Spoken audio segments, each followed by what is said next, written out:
Āležos skolēniem ceļš uz skolu un mājup beidzot ir izgaismots. Ar Siguldas novada pašvaldības līdzekļiem jauni izbūvēts apgaismojums gājēju ietveju Zaļkalnu ielā no pasta līdz Āležu pamatskolai un autobusu pieturai. Tas bija tāds āležnieku sens sapnis veidot drošo ceļu uz skolu, jau tad, kad bija Āležu pagasts izveidojis šo skolēnu ceļu uz skolu, lai nav jāiet pa lielo šoseju, lai bērniem būtu drošāk. Un no rīta nākot uz skolu, jau stundas sākas agri, tuņi pēc 8, un arī bērni ilgi darbojas pulciņos, ejot vakarā uz mājām. Ceļš ir ļoti tumšs un īsti bērni neredz, kas zem kājām notiek. Un tad bija tā ideja un sapnis. Gaišais ceļš uz skolu. Un pašvaldība šo mūsu sapni īstenoja pirms valsts svētkiem, dāvinot gaišo ceļu uz skolu, izvietojot laternas gan skolēnu ceļu, kā mēs tautā viņu saucam.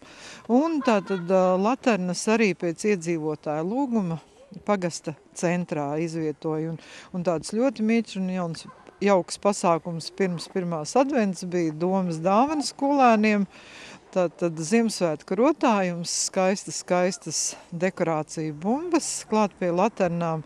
Un tagad, kad ejam cauri Āležiem, liekas tāds, super gaišs ceļš uz skolu, jo praktiski virziens, kur atrodas Āležos skola, ir redzams ikvienam.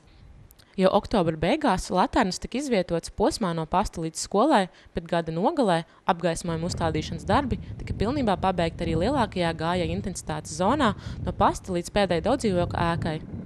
Iepriekš gājēju pārvietošanās gada tumšajos mēnešos bija apgrūtinoša slikto redzamības apstākļu dēļ, bet ik viens var justies droši, gan pieaugušie, gan skolēni, kas pa gājēju ceļu uz skolu un atpakaļ dodas katru dienu. Drošāk staigāt un arī gaišāk, sadāk visu laiku tumšs, un tad arī bija vakaros, kad mēs nākam no pulciņiem, tad arī tāds tumšs un nepatīkami staigāt tādā tumsā. Mēs parasti no basketbola treniņiem nākam, un kādreiz bija tumšs un grūti bija redzēt, kur ej, un tagad ir gaišs. Un arī smukāk izskatās. Arī var redzēt, kur iet.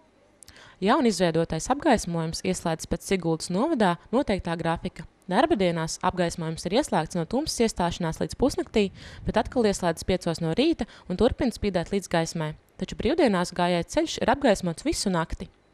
Šādu apgaismojumu ieslēgšanos un izslēgšanos kontrolē moderns Siemens firmas vadības bloks, kas darbojas pēc saules cikla.